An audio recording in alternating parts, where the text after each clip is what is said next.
Oh, He needs start over. There we go. As I like to say, because it's true, he needs no introduction. The great Dave Rubin in the house, host of the Rubin Report. You all know it. Author of Don't Burn This Book, Thinking for Yourself in the Age of Unreason. And we were just talking about we need to help people wake up. How do you get people to wake up? You hit them with a frying pan. Slow down. Slow your roll, my friend. We're going to get you in here in a second. You can follow on X on Rubin at Rubin Report. You can follow rubinreport.locals.com. Of course, Dave was a founder of Locals and very much involved in Rumble as well. And Rumble's our preferred outlet. Do subscribe there and do sign up at Locals. We'll try to do some after shows there as well. We've been out of the local studios with Dave, in fact, in Miami. But we're going to take a little break and come right back with the great Dave Rubin.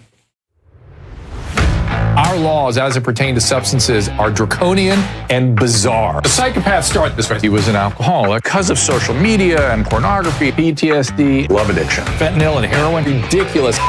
I'm a doctor, for sake. Where the hell do you think I learned that? I'm just saying. You go to treatment before you kill people. I am a clinician. I observe things about these chemicals. Let's just deal with what's real. We used to get these calls on Loveline all the time. Educate adolescents and to prevent and to treat. If you have trouble you can't stop and you want help stop it, I can help. I got a lot to say. I got a lot more to say.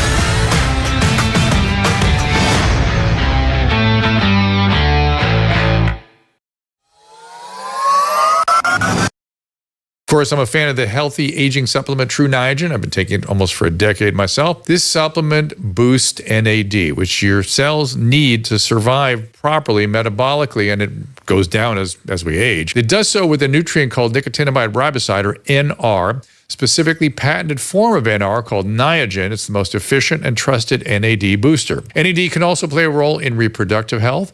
Boosting NAD is recommended with prenatal vitamins for women over 30 looking to start a family. Here's Dr. Amy, also known as the Egg Whisperer, a highly influential specialist in this area. That was when I said, this is amazing. I need every single person going through fertility to take it. I not only take it myself, my patients have shared stories. They took it and then they got pregnant naturally. And that's really my goal, is I want people to empower themselves with the tools so that they can get pregnant without my help. True Niagen is an amazing NAD booster. You're going to want to add it to your reproductive health arsenal. And of course, it's in our family of Dr. Drew sponsors. Go to drdrew.com/True Niagen for 20% off your order. That is drdraw.com/True Niagen. Enter Dr. Drew at checkout for 20% off. And one of the many things about our Paleo Valley meat sticks that we love is that you can stow them in the seat in front of your seat when you fly. And I was recently on a flight, and I was glad I had it along for the trip. The entrees were terrible, and I'm like, I have Paleo Valley meat sticks. Roll that tape there, Caleb. It shows where I'm. Oh yeah, there I am. Oh no, this was actually in my car. This is a little bit different, but we put them all over the place. We put them in the car. Any place we have a little pocket, we stuff the meat sticks, and I love them. They're meal replacement. They're loaded with nutrients, loaded with protein, and we have a great offer. If you've never ordered from Paleo Valley before, you can take advantage of this first-time offer. 30 meat sticks for $36. Again, loaded with nutrients and protein. Choose from a wide variety, only 50 to 70 calories. Pasture-raised chicken with buffalo or teriyaki seasoning. Original with jalapeno teriyaki and summer sausage. Beef sticks. Grass-fed venison, pasture-raised pork, very carefully sourced. But listen, you need to use a special link created just for us for this audience. Go to drdrew.com/PaleoValley30. That's Paleo Valley 30, drdrew.com/Paleo Valley 30. And as I said, no introduction needed. Let's bring Dave Rubin in the house. How are you, my friend? I'm fine, Drew, but I don't want to complain to start, but something's happening to me, and you're a doctor. Yes, I know you're not a doctor of the eyes specifically, but so I got glasses a couple of weeks ago because of the close reading, right? And I've been wearing them for the iPhone this. I put them on, old man. They're actually very similar to your glasses, very nice. I've also had to increase the size of the font. Oh, you don't have adequate. I'm now giant font as well. You need to increase the power of those lenses. Okay, what do you have going there? I don't know. Someone checked me, and then they did something. See, they usually go, for whatever reason, they go a little light on the close reading one. I think so. And, I had like a LASIK procedure. Yeah. I had radial keratotomy, which was a disaster afterwards. But I could see beautifully at a distance. But they don't tell you that you completely lose your close up.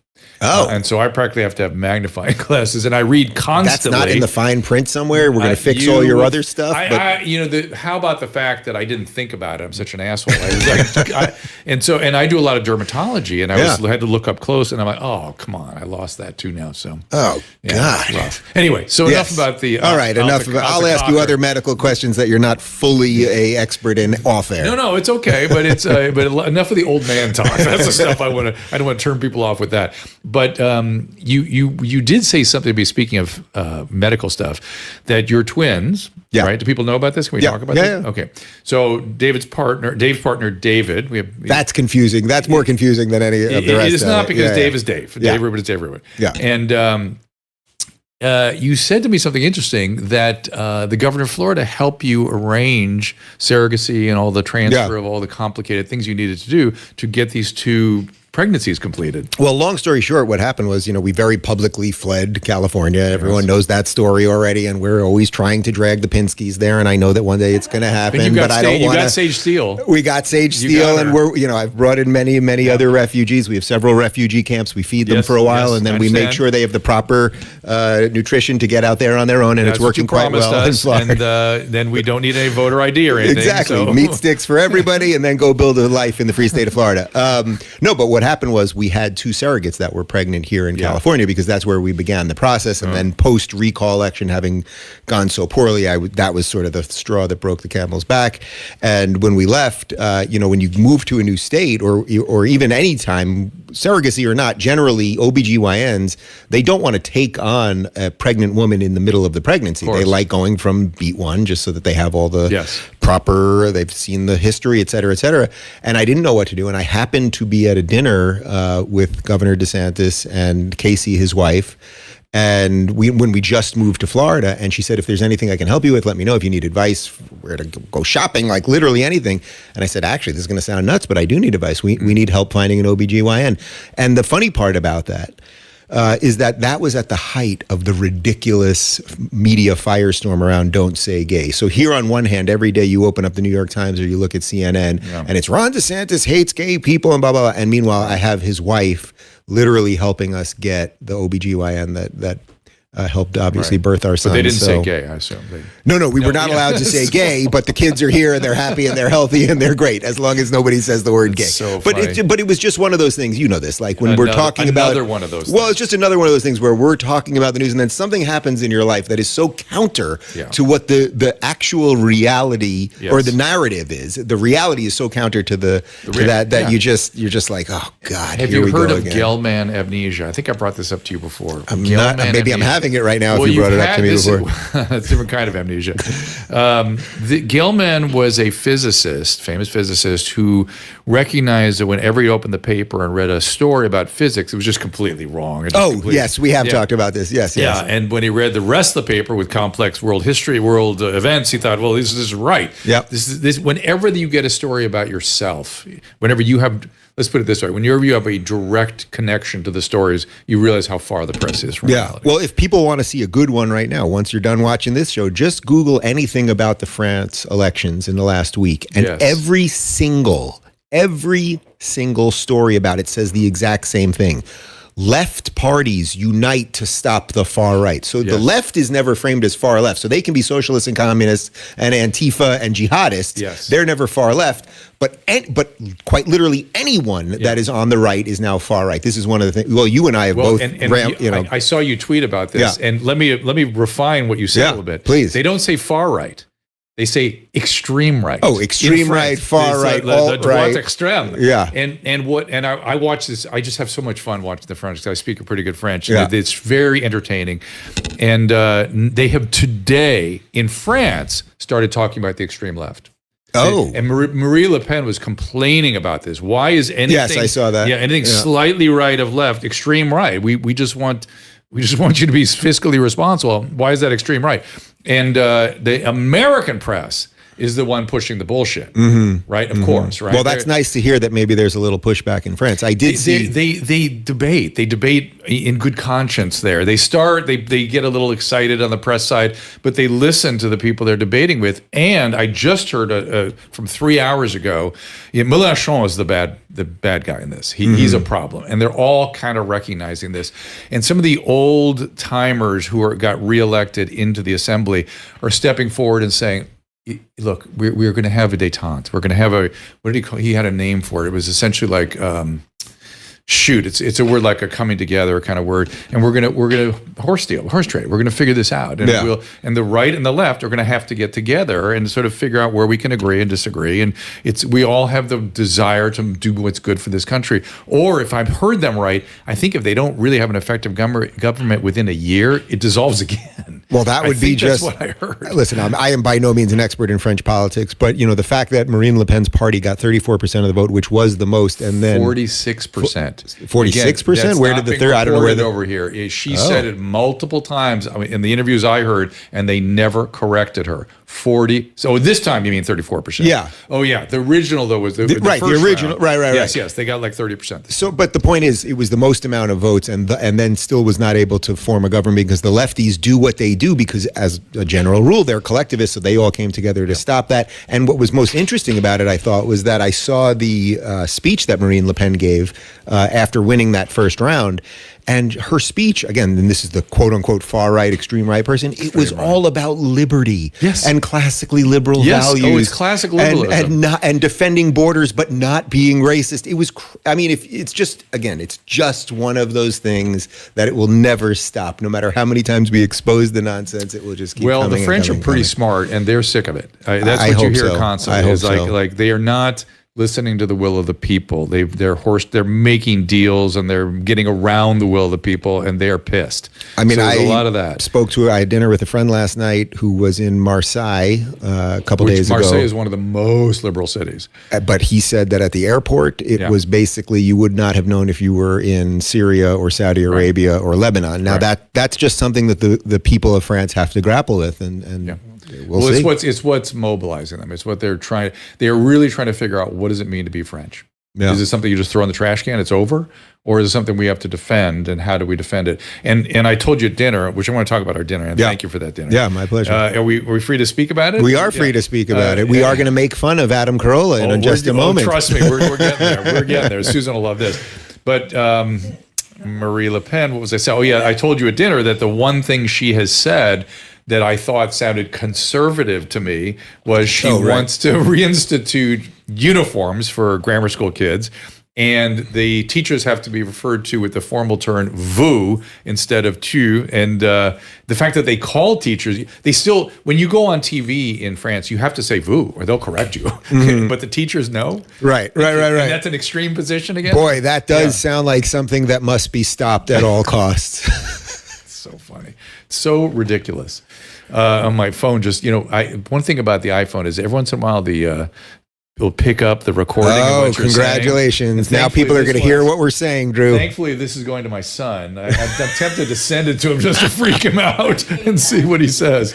But there we go. You think they're listening to us on these things or what? Now they type it out for us. Why does it always happen when you're saying something really mean? Well, Susie, you might want to examine. That's a numbers game, actually. That is what I was thinking. So Dave put on this wonderful meal at a restaurant in a closed room he has a long history of bringing together interesting people. He went full force during COVID. In the name of COVID, I'm sorry, I keep banging the mic here. In the name of COVID, my producer's looking at me with that meanness again. Yes, stop banging. Come on, is this your first day? Where the phone gets that idea.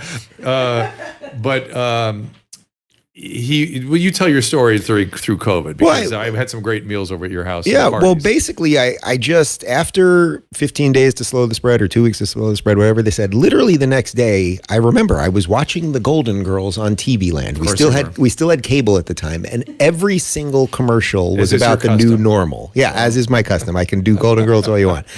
And every single commercial was about the new normal. And I thought, this is nuts. How did we go from 2 weeks to slow the spread to the new normal suddenly? Yeah. And then coupled with the draconian lockdowns and all the stuff that we always talk about, I just thought, I am going to continue living my life to the best of my ability. And I'm going to walk my dog, and I'm going to have people over for dinner and all of those things. We moved in the middle of COVID to a nicer area because the riots went right by our house in Sherman Oaks. I didn't know that. Oh, yeah. The riots went. Interesting. I don't even know that you ever came to our Sherman Oaks house. No. So it was right off Ventura there. So at the height of the summer of love, and people knew where I lived. And then it started getting a little nutty, and our mailbox was being broken into constantly. So I thought, I was sort of ready to leave California at that point altogether, but I thought at least we'll move to Encino, up the hill a little bit. It'll be a little more difficult. The protesters are usually fat and decrepit, so they won't want to go up the hill. However, we got there for about a year, and then, yes, we threw some fantastic parties. I mean, basically every weekend, as many people as I could get together, either around a table or just open the doors to the house. And you sort of pulled from all spectrum, all kind. There were a lot of independent thinkers and a lot of canceled people. Anyone that had been canceled or was on the verge of cancellation, or, the part that I thought was the funniest was I would often have, usually you have a dinner party, or in our world, like people take pictures at the table, this, that, or the other thing. At these parties, it was always like, wait, did that person take a picture? Did he take a picture? Did she take a picture? Was I in that picture? There was a lot of that. But I had a great mix of people and fun people. And I think it was one of the things that allowed me to not go completely insane while I was trapped there. And we were thrilled that you guys came to many of them. And so that was sort of what I wanted to recreate the other night. And the one thing you missed. I don't have the house anymore, but it was a nice room. It was a lovely room. And it was, can we say who was? Yeah, I think we can say. So Sage Steele, who was terrific. I'm really trying to get on her show. We will make that happen. Oh, so if you have something to do about She's a great interviewer, by the way. I just did that yesterday, yeah. And she revealed to us some history about her having been a shy person, which is, again, kind of weird and shocking, but I kind of consider myself the same way, shy. Yeah. And David Sachs, who was great to hear his opinions. From All In Podcast, and he was one of the original PayPal Mafia guys. Everyone thinks it was Elon and Thiel, but it was about 10 guys that created the entire thing that all became huge tech gurus over the years. David Sachs really the financial piece? He was the COO. He was right. The CEO, exactly. COO. What did I say? CEO? You said CEO. No, he was COO. The COO. He's the accountant. He's the financial guy. But he seems like he's very conversant in tech when you hear him talk. And I listened to the All In podcast that day, and he was advocating for President Biden to do a Bob Dole, which was you go all the way through the election, but take all the money away from the presidential campaign and move it over to the Congress. Right. Because if you don't, you're going to lose that too. Well, he's an interesting character because he just hosted Trump a big fundraiser for Trump at his house in San Francisco. He's still not a Trumper, is he? I don't think he voted for Trump last time. I can't swear to that, but he definitely has gone through his own red pilling. I think he probably considered himself largely somewhat apolitical, something like that, maybe a little bit center right.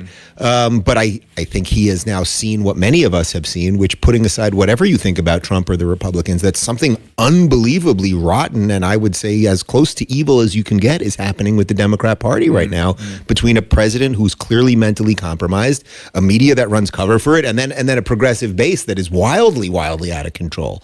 So I don't think he wants to be governed by these people, and thus he's hosting fundraisers for Trump. Well, good news, Dave. You came to this program just in time for AOC to propose some impeachment papers for Alito and Thomas.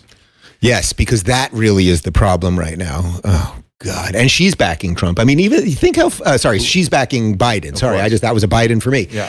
Think how funny that is. You have Barack Obama, who came in, whatever it was, 12 years ago on hope and change. And it was the system's awful and we're going to change everything. Now you have Barack Obama backing the 50-year politician who's 81 with likely some form of dementia or something like that. And now you have AOC, the progressive renegade, also backing the 50-year politician. It's so interesting to see all of the nonsense get exposed in real time. Well, my hope is and I'm wishful thinking here, but my hope is that this extraordinarily dishonest behavior by the press will cause people who believe the press to reconsider everything the press says, because everything is Gelman amnesia. Exactly. Everything is everything is Gelman amnesia, and I said it on your show, and you pumped it out. Yeah, it sort of went a little viral, which I can't trust anything in the news. They may be saying something that's true.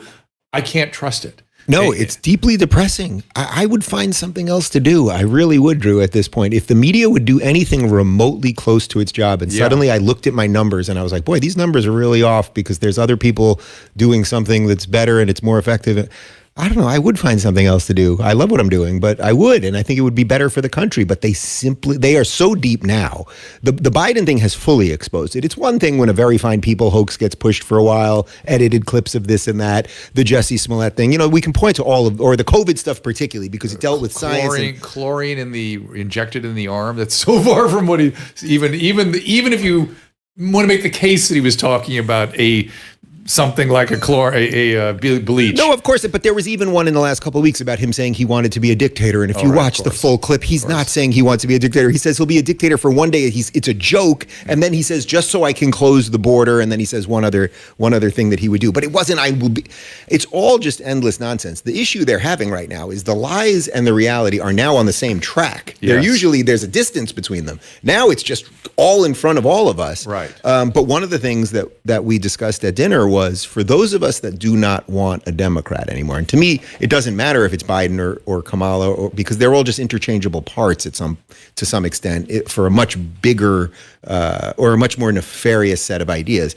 But for those of us that don't want Biden, put aside what you think about Trump for a moment, or don't want a Democrat, in a weird way, the more we expose Biden, the more chance they will get rid of him. And the more chance they get rid of him, the better chance the Democrats will win, because then we will watch the system reboot. Whether it's Kamala or Gavin or anyone else, the system suddenly, if Biden is out of the way, right now they feel very depressed and everything is about how bad Biden is. Overnight, it will be Kamala is here to save democracy. Overnight, it will be Gavin and Gretchen Whitmer are here to save democracy. Well, you can imagine. And so we better be careful what we ask for. But I'm an American first. How it would be Queen Kamala. I mean, it would be like the first black woman president. Let's put her in the Oval Office. Let's get rid of him. Yep. And let's put her with the G7. Let's have her do a little international tour like Eva Peron. Yeah. And let's anoint her, and that's what they'll do. And everything else you knew was just right-wing conspiracy. All the previous stuff that David makes fun of her for is a right-wing conspiracy. We will be Venn diagrammed into hell. I mean, but that really is the problem right now, because I am just like you and everyone listening, I'm an American first. I want what's best for this country. We are classical liberals. Yeah, and I want the president of the United States, even if I disagree with all of his policies, I want him to be competent. Oh, gosh, yes. You want, and even if he's doing things I don't want him to do, and clearly Biden has, I still am not happy about this. This is horrific for the country. Yeah. Just think what Xi must be thinking about what he can get away with this summer if he wants to take Taiwan, or what the Ayatollah is thinking in terms of getting Hezbollah to do more with Israel, or a litany of things that we can't think of, that we don't know. Just what the Iranian leadership might do to bring stateside to get, apparently they're involved with all the nonsense. Well, now we're hearing that they are actually funding a lot of the campus protests and everything else, which of course, where do they all get the same exact tent? Exactly. Everyone's going to REI and getting the same exact tent. So it's also wild. At the party was the great Larry Elder, who announced he was leaving politics, which really bothered me. I wish he wouldn't. So work on him, please. I think he did. He fought the good fight. Like the guy ran. Burned out. Yeah. He ran. I love Larry. We both do. He ran as a Republican in California first against Newsom. The system treated him horribly. White supremacy is what the local LA Times. LA Times. That was one of the most disgusting. And then, of course, he ran for president. The RNC, even though he qualified for the debates, didn't put him on the debate stage. So I think he's just a little bit burned out now. But if I know anything about Larry, all Larry can do is fight for the things he believes in. So. Yes. I think at the moment he's feeling a little burned by all of it, but we all go through those phases. Prager and his wife Sue. Dennis Prager, yeah, and then this guy named Adam Carolla was over there, and also Michael Shermer. But Carolla, my understanding is you were on the Adam Carolla show. Yes, and you had something to report to me about that. Yeah, this is very disturbing because I know you guys have 3 decades of radio and television and all of these things together. Susan, what's the relationship like now with Adam? what happens every day that in terms of He has a counseling appointment with Drew every day. Okay. Oh, now you're not now here. counseling, but he calls me every day. He calls you For like every an day. hour. Well, look, I went on his show yesterday, and he said that for all the time that you've spent together and your incredible duo, that one thing that you do that upsets him. If he limits it to one thing, Well, he only wanted to. We had a lot of topics to get to. But the fact that he sort of said it that way, actually, it's a compliment coming from him. Is that when he's telling a story, you find a way to blow the punchline for him before he can get the story out. And he was telling the origin story that obviously. Caleb, what are you laughing at? Come on now. That obviously you've heard. He complains about it all the time. Yeah, It's you've probably heard ridiculous. this 10,000 times. The origin story of how he got connected with Kimmel originally. The sad part about what I did during his origin story at the table on the other night was he was laying it out so beautifully. Yes, I didn't know the story. I was enjoying it. I was like, "Where's this going?" And in my head, I went, "Wait a minute, Adam. They don't know who you're talking about." I didn't understand he was going for a punchline with it. Yes, you've only worked together for 30 years. You have no idea how his mind works. No, I do know very much how his mind works. What I don't know is when a punchline is coming. Specifically, it's that. Well, and I'll jump on it with some information that it's like Tourette's, and so I'm trying. I'm really it's. Well, we spent I was in the studio for about an hour, and I'd say about 58 minutes of it was complaining about Dr. Drew stepping on his punchlines. I wanted to talk about Biden's brain because everybody wants to talk about that, but no, we had to do it the other way. Caleb, Susan, do you have any questions? You seem to be enjoying this a little bit too much. I'm just recalling all of the effort that we had to go through just to get him to answer his phone on a scheduled appearance on this show last week. It took us 20 minutes live on the air trying to get him just to answer his phone for Drew. Yeah. They've been working together 30 years. Yeah. And if you noticed, when it didn't work immediately, he was like, "Okay, I'm out." Oh, yeah, he's done. And I was chasing him after that. So I warned everybody. I knew that would happen. If you want to make fun of Adam at least a little bit, since he kind of hit you, yes. We're literally ordering. Obviously, anyone can order whatever they want. He turns to David Sachs, who's a billionaire with a B, and he says, "Do you want to share a potato?" And they shared a potato. I said, "Adam, it's on me. Everyone get whatever they want. Wagyu, potatoes, wine." He shared a potato. When do you think the last time David Sachs shared a potato with someone at a restaurant was? I think he liked it. I think he kind of dug it. I think because it seems so out of context for the moment. I know is watching Adam curl a slice of potato in half and put it on the billionaire's plate. I was like, this is the socialist dream right now. It's happening right in front of us. Oh, it's so good. What else did I want to talk to you about? I am enjoying this so much. What's that? As far listening to you guys rat on poor Adam. It's funny. So, I wanted to ask you something else about Adam, and it's not coming to right now. I do have to take a break right now. I think that's what's bugging me. I want to ask you a little bit about what your thoughts are about what's happened to Kristi Noem. It's been a very odd. It's very bizarre. Has anything popped today? Because I know the social media accounts now seem to be down. So is there any? Her has there been official accounts? Yeah. And some people went, "Oh, it's because she's running for president." No, that doesn't sound right to me. It looks like there's something up with her. Humbly, and I'm a fan. I'm a fan of hers. I think she runs a great state. Yeah, I've been to her. I like her. We went to the Freedom Fest there in Rapid City. It was lovely. And so, it reminds me of Florida a little bit. People are happy and doing business. Yeah. But all of a sudden, the dog thing threw her, the shooting a dog in a way that was, I don't know why it threw her so much even. She had a couple very bad media hits after that. So first off, she put the story in the book. Now, obviously there was a ghostwriter, but you have to have some accountability for that. So if she didn't want it in there, that does fall on her. Look, this is from part of the world where this goes on, and we're animal husbandry, and part of it is dogs, and so we do. Absolutely. Yeah. But then, of course, the other thing that got screwed up in the book was that she had met Kim Jong-un and I guess gotten his face. And then it sounds like they have actually never met. And then which show was it? Was it maybe Meet the Press or one of those Sunday shows where they repeatedly kept asking her? And she wouldn't say it wasn't true. She basically was like, "I'm not going to talk about the book, but you were on a book tour. You were on the show for the book." I don't know that has anything to do with what's now happened in the last couple days, but it does, you should be prepared for those moments. You know, who is the publicist? Who's the publicist? I don't remember what the specific was, but I remember, probably 30 years ago when Charles Barkley had a book. Maybe he had just retired, he came out with the book, and then he suddenly had to disavow like 5 stories in the book. And it's like, no one thought you wrote the book, but you should at least read the book or have somebody read it to you or something, you know? And the publicist should be have you on guard. Especially it had already been raised, these issues, hadn't it, before the Meet the Press thing, the Sunday show? Yes, they both had, right. It wasn't as if she was getting hit with it for the first time on live television. People knew definitely about the North Korea story, That's ridiculous. All right, Dave, other than the Rubin Report on X, do you have your own X handle?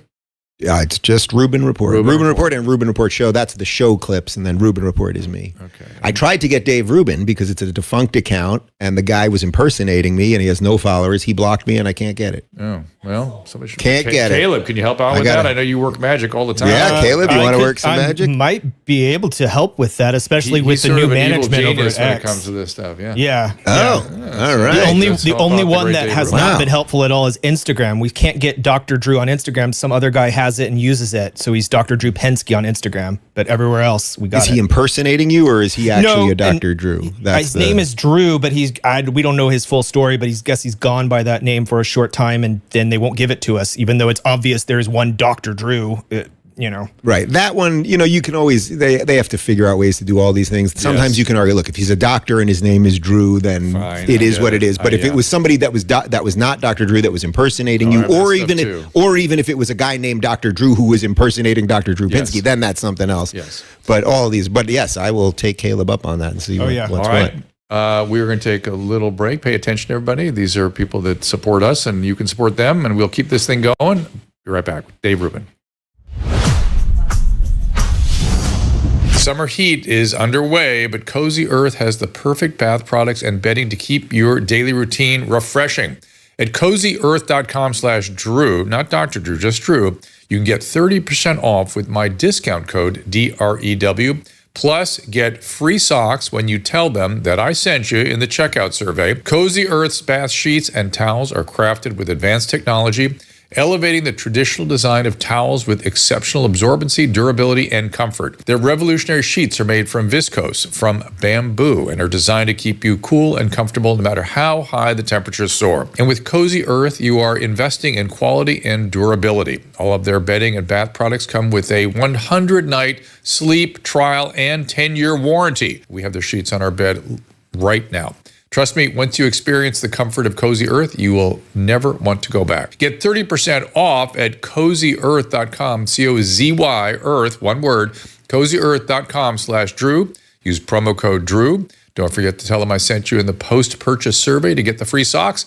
That is cozyearth.com/DREW. Joint and muscle pains are exhausting and frustrating, but I've got a over-the-counter medication I'll introduce you to that provides great relief using the power of, check it out, chili peppers. Capsodin is made with a proprietary formula that contains no non-steroidal anti-inflammatory agents, no opioids, no anesthetic or steroid, nothing, no chance for addiction, no side effects. No chance it's going to interact with other medication you might be taking. Capsodin contains capsaicin, which is the substance in chili peppers that burns your tongue. That gives you that burny feeling.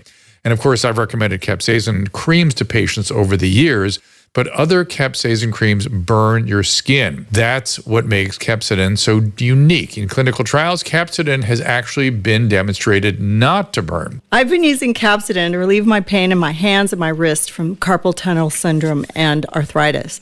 The results have been amazing. I use it every day during my show, and I highly recommend it. Get the pain relief you need from various sources, even backache, sprains, bruises even. Order now at capsodin.com/Drew to get a 15% discount plus free shipping.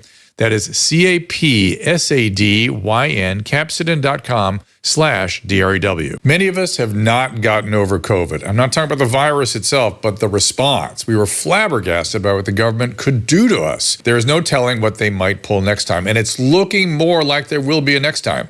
So we all have to be what I call rationally ready. That's where the wellness company comes in. TWC is about access to physicians via telehealth, access to potentially life-saving medication. Years ago, having access to medication and telehealth might have seemed crazy, but Now it seems crazy not to. Now, with claims that gain-of-function research have been done on the bird flu, I urge everyone to take control of their healthcare with the help of the Wellness Company. Go to drdrew.com/TWC for 10% off all their products, including the 4 medical kits, each of which has a different purpose. And we've added Tamiflu to one of them in case the bird flu does become a problem for humans. Be rationally ready. drdrew.com/TWC for 10% off.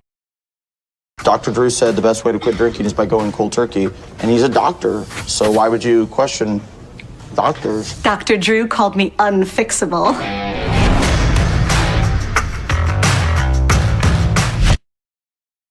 And every week, I remind you, users of Upside are earning over $1 million cash back. The free Upside app gets you cash back on daily essentials like gas, groceries. There it is on that QR. Dining at over 100,000 places. And yes, it's real cash back. No confusing rewards, points, or credits. Just money you can transfer straight to your bank account. Users can earn 3 times more cash back using Upside than any other product, including loyalty programs and credit card rewards.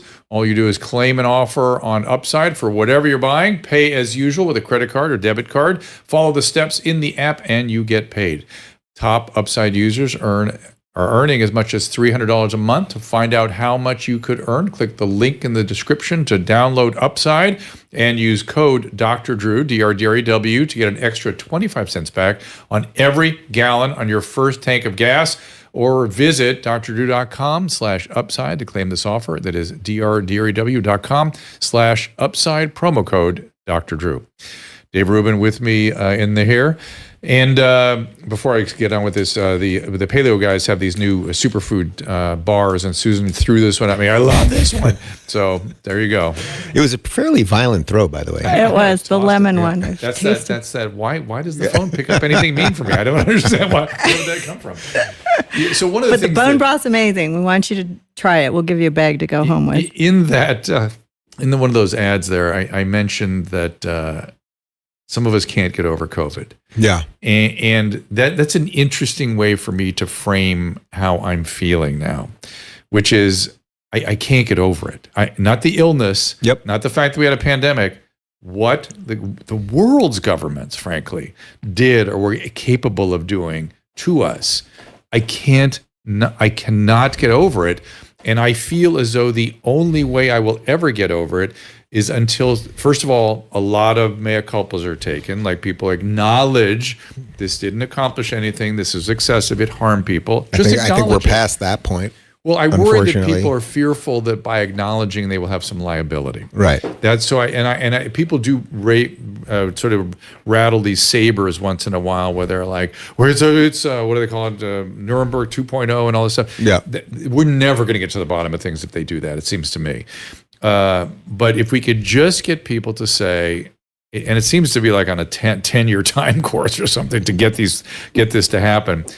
These were excessive things. Let's not do that again. And here are the safeguards we're going to put in place to see it not happen again.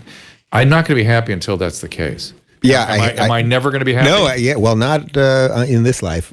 Really? Yeah. I think not. I think we're in a weird state of our democracy, of our country, where very little of it is working as it is supposed to. Right. You know, we're in sort of a Frankenstein phase where it's been stitched together, and it's in places it works, and then in other places it doesn't work.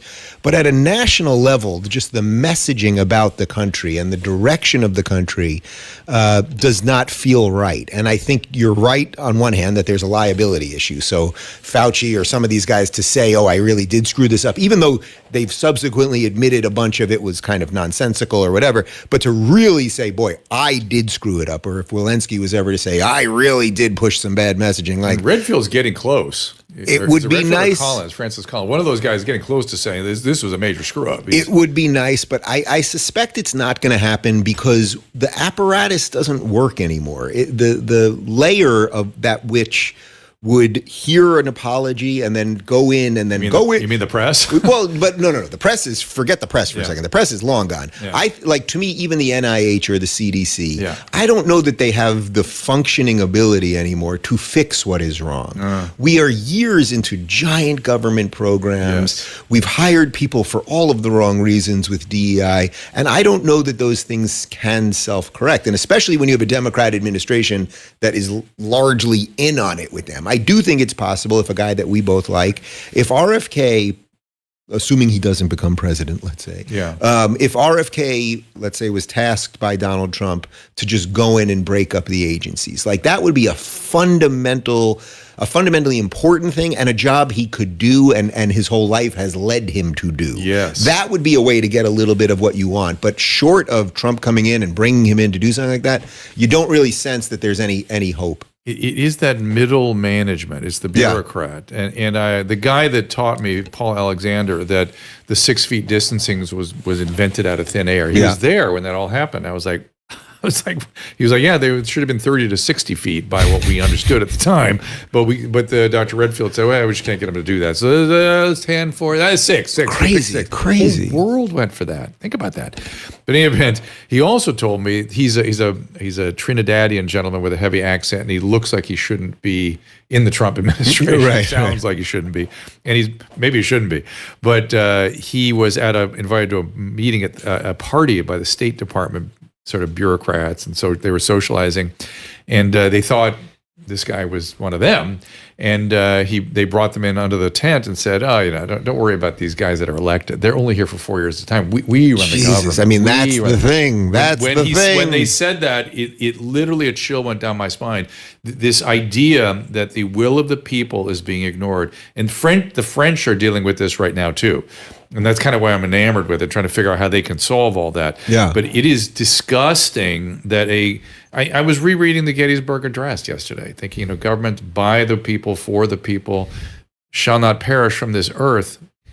I'm not sure it's on this earth anymore. Well, that's why the best system or the best way we can, let's say, separate ourselves from that system, I hate to tell you, Drew, is to live in a place that abides by those documents. Yes. Because at a federal level, it's not working. Well, that was going to be my point, yeah. Which is the one thing that does function, and I think is one of the brilliant safeguards of our system, is the states. Did you see a video? Systems. There is a video that's going viral today of a Lululemon in Arlington, Virginia, I think, that got broke into. So it's just another one of those, dash in and grab as much stuff. Yeah. Then the reporter is standing outside doing a live report explaining what happened, and more people run in live on television and steal more stuff. And was it mostly peaceful, or was it? It was mostly they burned it down. They threw Molotov cocktails through the window, and it was mostly peaceful. But that sort of thing, in some places, it will continue to be allowed. You can directly connect that with what we're talking about the agencies. That places and organizations and institutions that have been allowed for so long to do the wrong thing with no comeuppance or anything else. Yeah, robbed twice in 2 hours in front of the reporter. Hopefully the reporter part comes up on this. It's just fantastic. She's standing there. Well, it happened again, and here we go. It's so insane. But the point there it is. Yeah. There's the actual footage. So the point is, can any of that be reversed or taken back? That is them, as they are only there to report on what happened right before. Wow. It's absolutely crazy. I was in Lululemon today in Century City Mall. I'm wearing Lululemon pants. Are you wearing Lululemon? Yeah, and you paid for them? You sucker. You sucker. It. I could have walked in and been like, out. You think I want to pay $68 for a tank top? Come on, man. So, our buddy Adam Carolla, to sort of drill on him again, he's been saying for since he wrote a book called In 50 Years We'll All Be Chicks. Yeah. That was kind of, that's sort of he didn't foresee the Democratic Party becoming that, but that's kind of what's happened. And he has, for the last 3-4 years, been saying to me, I kept going, Adam, how long is this going to go on for? When is it going to correct? He goes, I don't know, but it's going to be safe spaces and octagons. That's it. Yes. Safe spaces and octagons.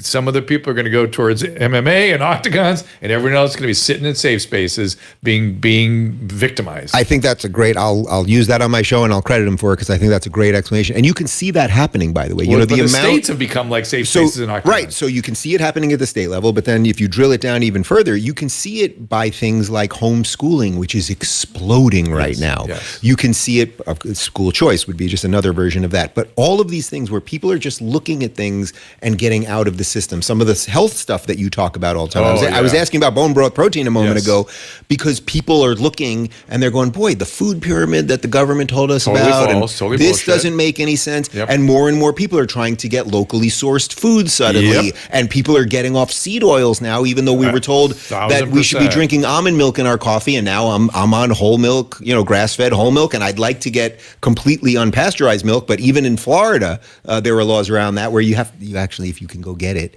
at certain stores and it's sold as pet food, it's sold as cat milk. Whoa, And it says not nice. for human consumption, but you can drink it. That's consume not health advice don't by Dave recommend it, Rubin. but it's happened. Right.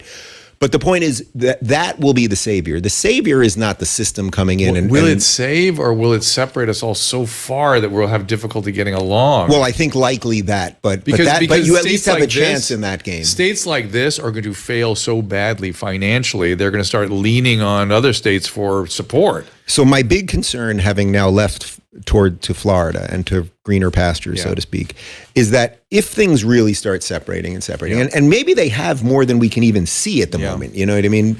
But if that keeps going, I don't think the red states will want much from the blue states. I really don't. No, they won't. But the blue states will want things from the red states. That's going to happen. Because the ethos generally of lefties is they want to rejigger society. So they will not just want to rejigger their society, they will still want to rejigger the other people's society. So that is going to be a tough negotiation to have, because if it's in a divorce, if you have a man and a woman and they just are like, you know what, we're both done, let's walk away, it's fine. But that's not how most divorces work. Right. One person wants more, or they can't get over the house, or War of the Roses, you end up dead on the chandelier. Like there's some version of that I think we're going to just see happening more and more. Timely reference of a Michael Douglas film from the early 90s. Great movie. If you haven't seen it lately, it's fantastic. But are you saying I have to update my references? I'm just saying.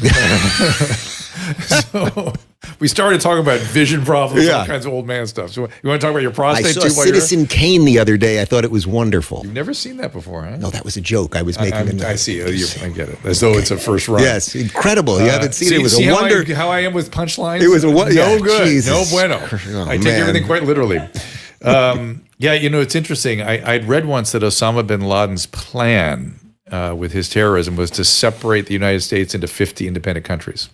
That's what he wanted us to do, to sort of have a diaspora amongst to undo the federal union, which looks like heaven to me at the moment. No, I mean, look, 23 years post 9/11. I mean, that's not that out of whack. But again, that might be the one redemption story that we have here. But it brings up, there's a gajillion secondary and tertiary problems if you do something like that. So Florida, for example, could we defend Florida? Well, we have a coast, we're a peninsula, so that's beautiful. We have a Coast Guard and we could expand that and do something. We have a simple border, basically a pretty straight border with Georgia, a little something with Louisiana. Like you could do it, but then you still have problems because, Russia has warships in Cuba right now. Right. Well, that's not, what's Florida going to do if that went hot? So, that's why all of these things, we can talk about them intellectually. I also don't like really talking them into existence. I don't like the idea. Don't put it in the universe. Right. I don't like the idea of it. I just know if things continue to, let's put it this way, Drew. Yeah. If Biden or whatever he represents, or Kamala or whatever this, if they win in November and we're going to have 4 more years of of just the border situation, then how do we have a country? Right. Truly, this is what put aside every other issue. Watch the French. This is what they're struggling with. All these issues you've just mentioned. Yeah. In terms of how to function as a federal system, what are we? And they've got 1,000 years of culture they're trying to figure out if they should defend or not. And I knew this was going to happen because I sort of went down a rabbit hole on the French Revolution with French historians in French, and they started talking about opening up and looking at the primary documents and reconsidering their ideas about these historical figures, all of them. And they were very pissed about the Napoleon movie, and that's what sort of energized everybody. Oh, interesting. But the historian were already like, hey, maybe these people we have condemned were not all bad. And by the way, they're French, they're a part of us, and they're part of who we are now. We should understand it more realistically. And I thought, there's going to be a problem. Yeah, that's a border issue. That's what that is. Yeah, exactly. Well, it's also why, if you condemn, as so many of the lefties do, if you endlessly condemn the founders for owning slaves, if that you think is sort of the sum totality of their work, and then they choked out these documents that actually did do some good, although the lefties often won't even say that. But if the idea is, well, George Washington owned slaves, George Washington's evil. the founding of the country is evil, then this whole thing is just nothing. It's just shredded meat that is old and not worth chewing, right? Yes, right. And that really is the fundamental problem. So, I'm sure you've been to Monticello, Jefferson's home in Virginia. Have you never been there? But I love Jefferson. I've read all his stuff. Yeah, Drew, you guys must go. I've been to their Charlottesville, wherever it is. Right. So if you go to Monticello, and you see the grounds and the lands and the house, and you get to see some of his inventions and documents, and all of that's wonderful. But you take the tour, and first off, one thing that's interesting about the tour is that they focus so much on slavery. I know. Disproportionately, yes. I would say. And that's just maybe a sign of the times. But they do, within that, fully acknowledge that he obviously was a slave owner. They acknowledge that he most likely had relations and possibly a child. I'm sure. I think it now is. I think it's now a fact that he had a child with at least one of the slaves. So now think, Sally Hemings. So now think about that. I mean, if you quote unquote own someone and you. So there's rape it's crazy. All sorts. But at the same time he was doing that, he was writing the documents, and they even take you into the room where he was literally writing the documents to free the slaves. That level of the polarity of our lives is absolutely incredible. But if you want to just whittle him down to slave owner, awful human being, then we can't do this. We actually can't do this. It turns out, again, that's why I have an eye on the French. I feel like they're a couple years ahead of us. When it comes to Napoleon, they call it the Legende Noire, the Black Legend, which was he was pro-slavery and therefore all bad, everything bad and violent and whatever, and killed lots of Frenchmen and everybody else. But the fact that he was he was pro-slavery, done. That's the end of Napoleon. Well, one of the first things I saw in these reopening of the books when they were mad about the movie, they went back and went, well, now wait a minute. He ended slavery in all the West Indies except for this one place. I think it was Guadalupe or something. And there was a slave uprising funded by the royalists against him. And so he just said, we're going to leave everything in place there till we solve this problem with the royalists, not with the slaves. Yeah. The royalists were using the slaves for their bidding.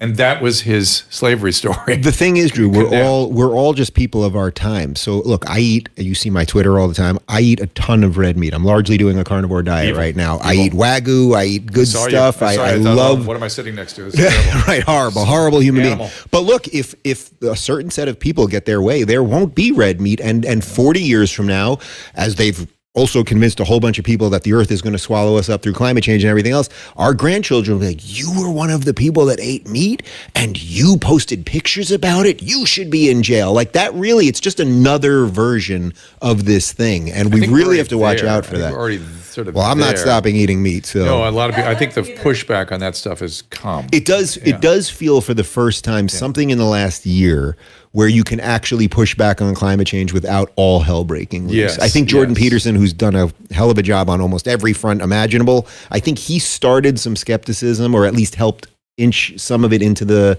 ether, and I think that's really helped. So that's good. I think again, it's much like COVID. An interesting way to sort of frame it is, all their predictions didn't happen. Yep. Except that the climate is seeming to get warmer. It is. But the islands that were going to go underwater have more land. The coral reef in Australia was going to end. It's having a giant bloom. It's much better. Yep. The polar bears are coming back. Let's in the meantime, let's solve this thing. Let's figure out how to solve it. Let's solve it. You can also do very dumb versions of it, which would be that AOC 7 years ago told us we have 12 years to live. Does anyone think we honestly have 5 years? If Barack Obama believed that climate change was real, would he have bought a 30-acre house on Martha's Vineyard, which, by the way, he didn't offer even 1 acre for those 30 migrants that they sent up there from Florida. For some reason, Barack did just 1 acre. You could put 30 people on 1 acre. They could live very comfortable. 6 homes. And he's very famous for saying, right on the water. Enough? When is there enough? You know who also lives on the water? Bill Gates, with the biggest house in all of Seattle on the water. All of these people. John Kerry has put out more carbon emissions through flying private, through his wife's plane that he claimed wasn't his. He lied under oath, claimed it wasn't his because it was his wife's. So all the hypocrisy, all of these things. And actually, I think maybe you just hit on it really. That is why more people are skeptical of climate change, because they now see the lies related to everything else. So is this the one that they really got right? Right. And I would hope the Biden thing would expand their skepticism. Yeah. So let's talk about the Biden thing. This is your chance. You said you would talk to Adam about his medical condition. Yes. Maybe you ought to reserve that conversation for me. If you have any questions, I'm happy to answer them. Yes. Well, I think what we have seen, I think tomorrow it'll be 2 weeks since the debate. And in 13 days since the debate, everyone knows something is not right. Right. And those of us that are physicians, why my peers have not spoken up about it, I don't know. But it's been obvious for a long time. If I'm not mistaken, I had you on right before the debate. You were on with Jay Bhattacharya, right? And we were talking about Biden. So about a week before the debate. Now, obviously, many, many people have known about this for years. And what did I say? I described what we were all seeing to another physician, Jay Bhattacharya. I said, what do you call that, Jay? If you're a medical student, and he immediately said Parkinson. Yeah. So the point is, what happened there was so profoundly bad. The way that the split screen was and the gaping of the mouth and all the stuff that nobody knows what to do now because it's just so out of control. And again, and I will just keep saying this to the nth degree, obviously I don't support Biden. I don't support the policies of the Democrats. I have whatever my reservations are even about Trump. He would be a much better president, and we have all sorts of evidence of that, especially because of his first term. But either way, I want the president of the United States to have his head on straight. I want to believe that he can make some decisions, unless it has already all been handed out to that managerial class that you mentioned. And by the way, if it has, the managerial classes, if they're really in charge, which is also known as the deep state, well, then who would be the perfect avatar as a president? Wouldn't it be an 81-year-old man who has potentially Parkinson's or something else? Like if you were writing the script, wouldn't that be it? Yeah, a body snatcher, somebody to take over the body. Yeah. And the Wall Street Journal had a big article today on that, the inside group that's keeping everyone insulated from the president, and it's scathing. It's a long article. So who do they? So they basically say it's Hunter and Jill. No, there's like 5 people that are not what I would call heavyweights, and they are calling the shots for the president. And I urge you to look at that article. A friend of mine called my attention this morning. I was like, oh, wow. What do you make of the Clooney thing now? Because Clooney coming out, I know he's a Hollywood actor. Okay, fine. We don't have to care. But he's so deep in with the Democrats that he didn't want to break. Keep in mind, Barack Obama has now backed Biden. Now, the reason I think he's backing Biden, at least for now, is because he knows this is his term, right? His guys are running the show. The policies he wanted to get are happening. But Clooney's an Obama guy. So Clooney going against Obama, and again, it's crazy to talk about celebrities as if it matters, but there's something there that it's like they're hitting him from every which way. And how long can, a former crack addict and his wife manage that entire operation? I don't know. I don't know. It is example to me of the disarray that's in the Democratic Party. They seem completely fragmented and can't, which is unusual for them. They usually all row in the same direction. But he's not well. He's not well and has not been well for a long time. And the concerns I have, I don't know him, as I mentioned to you when I was on your show. I don't know what he has. I'm not going to render a diagnosis, but what physicians do is talk about a differential diagnosis. What are the possibilities causing this Parkinsonian syndrome we're all seeing? He's Parkinsonian. That's just a fact. Motoric slowing, waxen faces, hypophonia, the speech can't produce volume. He's got rigidity and bradykinesia. If you showed a video of him to a medical student and they didn't call it Parkinsonism, I saw a neurologist say this a couple of days ago, that medical student would be remediated. That's his word. And I thought that is exactly what would happen. We learn about these things by watching videos. That's how we learn about Parkinsonism, things like that. Question is what's causing it. He had brain surgery twice on an aneurysm. Yeah. And you get gliosis from that. Your brain scars, and you can get all kinds of problems from that. You can get dementias of various types associated with Parkinson's. You can get Parkinson's disease, 4 out of 5 of which eventually end up with dementing illness. And, if I had to guess, it sort of goes in the Parkinson disease zone. It kind of looks like that. But they're, in a weird way, this is what I wanted to say to you. In a weird way, I have a sort of upside down take on all this, which is so much of what we're seeing is the Parkinsonian features, the stuttering, the muttering, the difficulty with word finding or the word production, the slowing, the crazy mask-like faces. That's all Parkinsonism. Why aren't they treating this guy? Right. Well, that's the question. Why are they not treating this guy? It's disgusting. So treat the guy and see if he's able to express himself more clearly, and maybe he won't look so demented. I tweeted it out a couple of weeks ago. I've probably tweeted it 10 times over the years, but a couple of weeks ago, I think it was before the debate, I tweeted out, the only question that should be asked of Biden and anyone in the administration is he on medication for any cognitive issue? Because if the answer is yes, well, we should know, and then there's a whole list of questions. And if the answer is no, he clearly should be. Why is he not on Parkinsonian medication? Right. That forget the dementing stuff because they don't work very well. But we can help with the Parkinson's. Sure. Why is this man not being treated? And when people have their Parkinson's symptoms treated, they don't look so impaired. Mm-hmm. They have expression again. Their speech is more fluid and coming forth more clearly. He might not be as bad as he looks. And if he is as bad as he looks after being treated, well, then we've learned something. Look, and again, we don't know, but it seems to me that it has to be the latter, actually, because how could it be in a situation right now where he hasn't been on something? And I don't know. The medical care seems so in disarray. The way of course, we're getting information, but the fact that allegedly the neurologist didn't see Biden except at his physical and only met with his doctor. And why didn't he speak up at the physical then? It's like, you said something at dinner that I thought was really interesting, which was that, many families get to this point where it's when do you take the keys from dad, right? Or when do you take the keys from grandpa? For sure. And if you think about it in that sense, so if we really were trying to really zoom in on it as Joe Biden as a man the human and experience. A family. So let's remove president part. So, okay, so what does he have? We now know Hunter is seemingly closer, but with all of the problems that he's had in his life, we have a wife who really does seem to be the driver of some of the kind of quest for power here and some other things. He may not have a structure in his family to actually do the right thing to him. Now, that's a very interesting way of looking at this outside of just all the political part. I agree. No, so I thought it was a great way of explaining it. It's so common. So let me lay it out for everybody so they can understand what I'm talking about.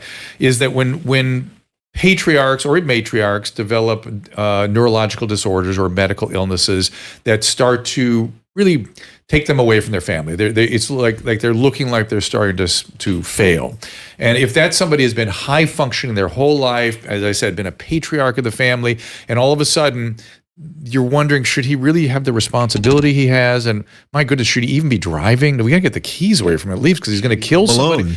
Home alone. He's going to kill somebody. We don't get the car keys away from him. And what always happens, not always, but the vast majority of the time happens is the family goes into certain denial and certain amount of protection. And I don't want to upset the guy. He's been such a great life. We don't want him to feel like we're taking over like he's a child, which the patient will say, like, I'm not a child. I've been driving my whole life. My Corvette's in the garage. I want to drive it now. It's next you to can't the stop me. classified The DMV. I know my rights. I'm a lawyer. And you get in these huge conflicts. And the family often will back down and then protect the identified patient until they can kind of get them to the point where, well, first of all, they aren't convinced themselves that anything should be done. And so they have to kind of convince themselves that. Well, they also know he's the meal ticket still and all that. And maybe there's things that they don't want to deal with. Who knows? And so they've decided. And I think the key ingredient is, and it's pretty clear this is true, the identified patient, the patriarch, doesn't want to stop working. And in my experience, the family protects that in particular. They may take their keys away and give them a driver, but the driver will drive them to work. So I think this is an interesting thing for you to keep talking about, and I'll keep talking about it to the extent that it's a story right now. We're not saying we know it's true, but it feels, that kind of feels more right to me in terms of what might be going on here rather than a grand conspiracy. But there is a group. There's a conspiracy element to it, sure, because other people have to know. You still, if you're bringing in doctors, let's say, or anything else, someone knows. Someone opens the door at the White House. There's a chief of staff. So I'm not moving all blame off anyone else. But they may not be motivating all this. It may be motivated from the president with his family, and they're doing the job they're supposed to. I mean, also keep in mind, just imagine, just hypothetically, think about it. Imagine if the president of the United States really was having all of these issues. Now the family, which again has been largely frayed, and there's a lot of craziness there.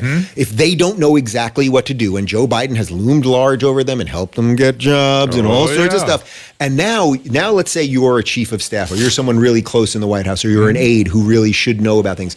It would be very hard for you to be the one to say, Jill, we got to wrap this thing up now. Correct. And I think so that's sort of it's a conspiracy, non-conspiracy in a way. Yes, and the people that should be speaking up are the medical people. And again, I believe anything now because of COVID, right? Yeah. So I can't get over it. My peers have shocked me in ways I can't believe. This is another version of that. You know, the moment at the debate, which clearly was the worst, was that it was about 7 minutes in when he started going completely broken down, and he said the thing about we have to destroy Medicare and just blah, blah, blah, and then he started talking around it. That's a specific mechanism of what do they call that when they have sort of trick phrases to kind of veer around? It's overlearned slogans and things they can just. So he has a lot of those. Yeah. Let me be clear. You know, he has a lot of these sort of reset phrases. And then at times he says stuff that is fairly cogent and fairly like kind of surprises me a little bit, and that's okay. That's why I want to see him on Parkinson medication to see if he gets better. Well, what's interesting in that moment where it was really breaking down there, and then Tapper did save him because Tapper basically was like, "Okay, thank you, Mr. President." Yes. And it's like if Tapper didn't do that, that was the moment. It was only about 7 minutes in, and the rest was pretty horrible too. Yeah. What really would have happened there? I mean, he would have. This is what people with dementias do. He would have made a joke. He would have deflected. They get very, particularly smart people get very, very good at this, and they will do everything and then get offensive and angry and sort of pushing back. If you go, are you okay? Of course I'm okay. What are you treating me?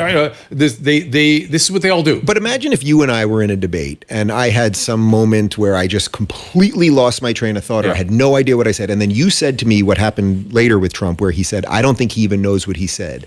Imagine if you had said that to me in a debate. I would say, Drew, actually, let me explain it again. Maybe I did, or I would have said, Drew, you're being unfair, and here we go. And but he couldn't even respond to that. And that thing that we now, again, we're sort of reiterating things that everyone knows. Yes. But until we get some more clues here, this thing is just not going away. Well, and back to this inner circle of 5 or so people that are protecting him and protecting the flow of information. Corinne Jean-Pierre. Yeah, you're in France still. Yeah, I just am. No, I can't believe I just don't answer or don't get up there. I don't know what to say. The flipping of the papers. She could not. I used to say about Jen Psaki, who was her predecessor. I used to say she can't say one declarative statement that's true. If you asked her what her favorite color was, she would say 4. Yeah. And Corinne Jean-Pierre actually is even worse in that sense. Yeah. She is running cover all of her body language. I'm not. You should have a body language expert on at some point. Remember when Bill O'Reilly used to do that? Yeah. And you watch her in these press conferences and the body language and the way she even blinks. It's condescension, though. It's horrifically condescending. Yeah, and that's what bothers me is that, hey, just get up and say, I can't answer that. That's fine. But to treat these professionals as somehow behaving bizarrely for doing their job. But by the way, I don't have a lot of sympathy for those. There are some good ones. There are some good ones there. Yeah. Peter Doocy is quite good over at Fox there. But I don't have a lot of sympathy for them because they all should have been doing this all along. All along. Look, the fact that the Wall Street Journal subjected the inner circle to 5 different investigative reporters to me was like a great sign. Like somebody's doing their work as a journalist. Somebody. Man, who would have ever thought that this is? I mean, I guess in some ways we would have thought it, right? Because we knew that this is where we'd be with him. But I don't think anyone realized it would break down. I don't think anyone would realize that it would break down so explosively, obviously. I did not expect that. Yeah. I think maybe, I did a video. We have it sitting there. I have not reposted it since. On the day he was sworn in, I did a video saying that there is 0 chance he will be sworn in for a second term, and that if he is sworn in for a second term, I will retire. That video exists. That's how. Now, look, I can't be legally held to that, so we'll see. But the point is that when he was sworn in the first time, I was already screaming about this, and I'm not patting myself on the back. It was obvious then. So, come on, people. What are we really as a nation going to do in this weird moment? And what I hate the most is this seeming body snatcher phenomenon where he's doing things and saying things that are so far from who he has been his whole career that it just really bothers me. And also the way Jill talks to him and about him in public. You're great. You answered all the questions. You're getting a cookie. Like what? even that, or you know what the worst one was? Maybe your guys could throw up the video while we're talking. When Obama basically walked him off stage, and it's like that was the weird one to me because if you truly were sympathetic to him, if you were empathetic about what's going on, if you really wanted to hide it even for your own nefarious reasons, there's a way to go up to someone and whisper to them, Joe, we're going to walk off this way. But Obama held him the entire time and made it very clear that he was the one gating him out and all of that. And I thought that was also a signal of Obama saying, yeah, you could vote for this idiot because I'm in charge. Oh, that's interesting. Can we show that video, Caleb? Are we allowed to? It was the end of the... there's a little element here comes. Yeah. Oh, it's too far away for us right now. Well, that's him being let off. Yeah. But it was the moment right before that because he first grabs his hand. Grabs his wrist. Right. That's an odd move by itself. And if you notice, the other thing that if you don't have a trained eye, you'd miss, he startles. Which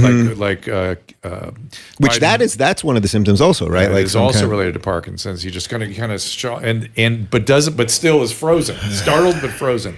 And Obama pulls him around and then leads him off. Drew, we don't do deep existential psychology often together, but what did we all do to deserve this?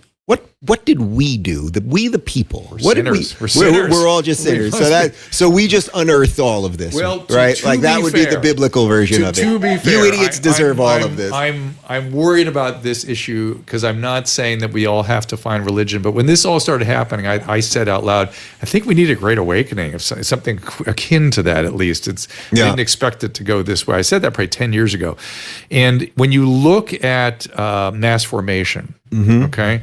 Matthias Desmet was telling me that, and we both arrived at the same conclusion, that the fall in religion, which really contained things like envy and sort of our worst impulses, and envy is really amongst the worst, that became an unrestrained feeling.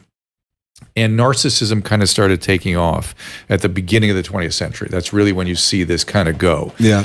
And narcissism is, at the core of a lot of this, and an external, what's called locus of control. Like you believe everything happens to you. It's nothing my fault. Nothing's happening in me. It's all something I have no control over that happens to me, which is one of the narcissistic sort of phenomena.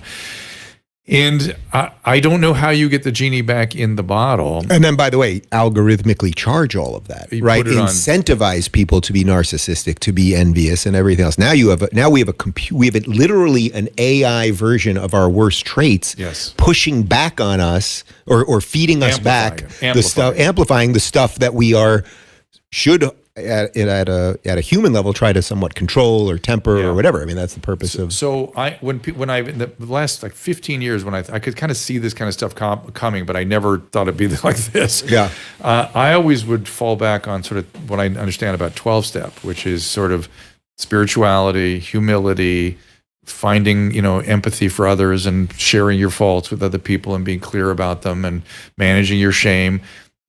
That's what religion used to do. And if we can't do it with religion, you don't want to do it that way, there are mechanisms out there. I mean, just go read the 12 steps and start living that way. It's very simple. Right. That's a great, I mean, obviously that one's personal to me in terms of my relationship with Jordan and being on tour with him and seeing that through a largely secular lens. Not that the book was purely secular. And of course, Jordan's done biblical series and all sorts of stuff. But he wrote a book that was for the secular mind, that gave in essence, the religious lessons, all 12 rules, and now subsequently there's 12 more, and he's working on another book. They're all, sort of religious in nature. 12 rules. But I'm talking about the first 12 rules for life, that I saw things that would, for all of your years of clinical practice and everything else, that would make you cry. The type of things that I saw, people off drugs, mending relationships. Did I ever tell you what happened in Dublin? If we have a moment, I'll tell you real quick. This was the most unbelievable story that I saw. And I saw the craziest things you can imagine.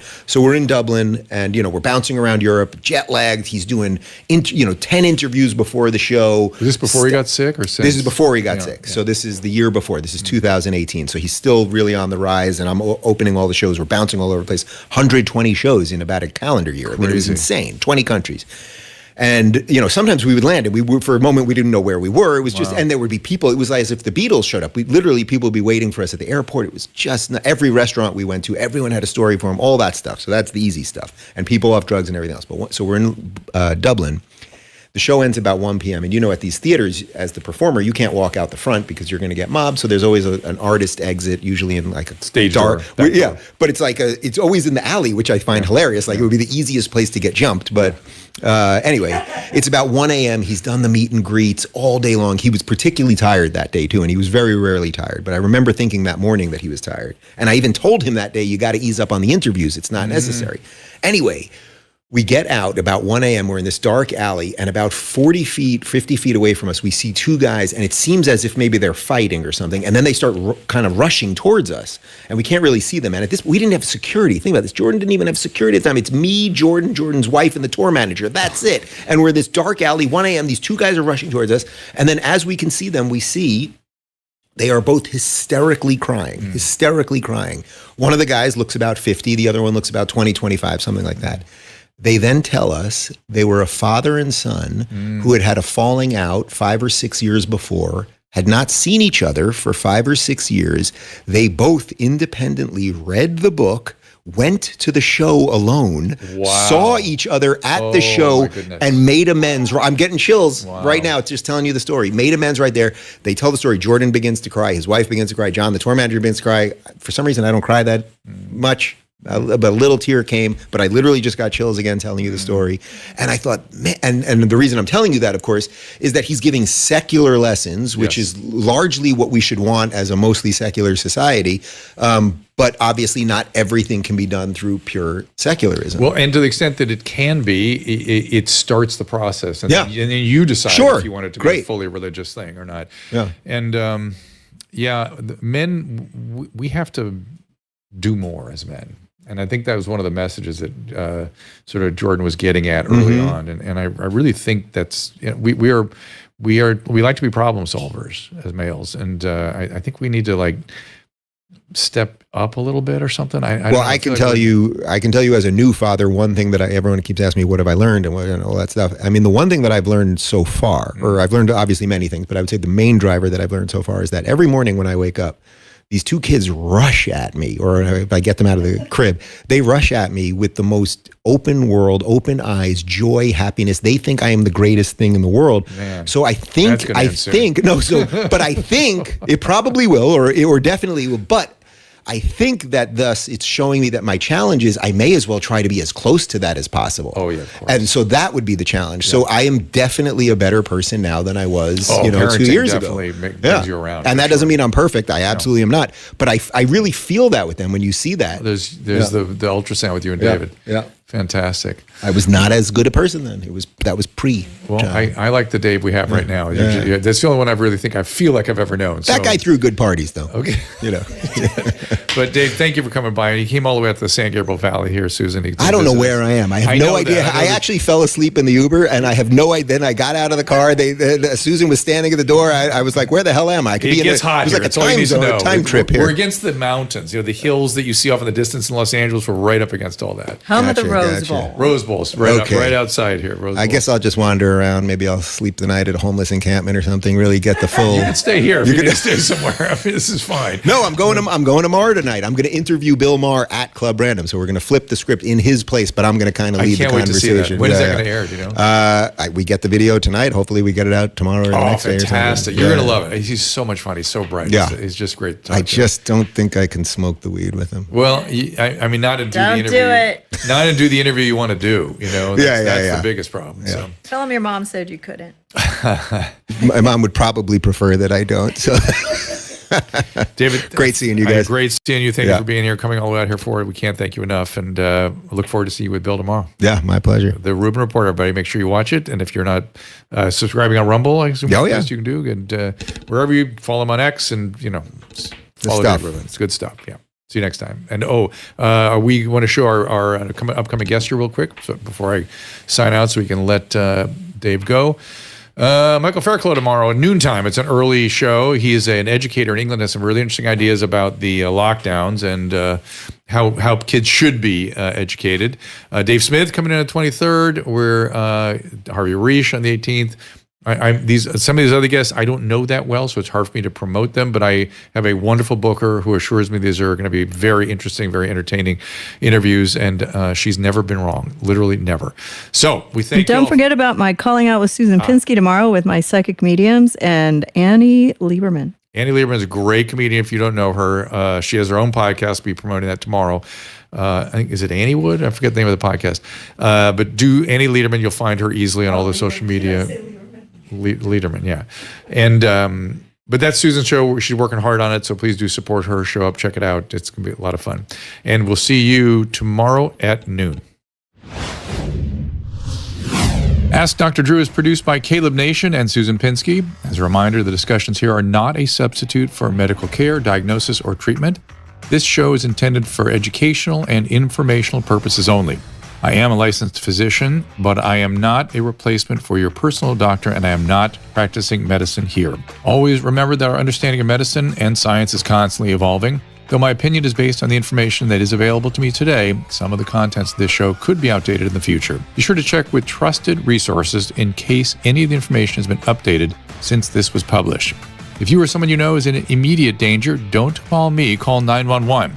If you're feeling hopeless or suicidal, call the National Suicide Prevention Lifeline at 800-273-8255. You can find more of my recommended organizations and helpful resources at drdrew.com/help.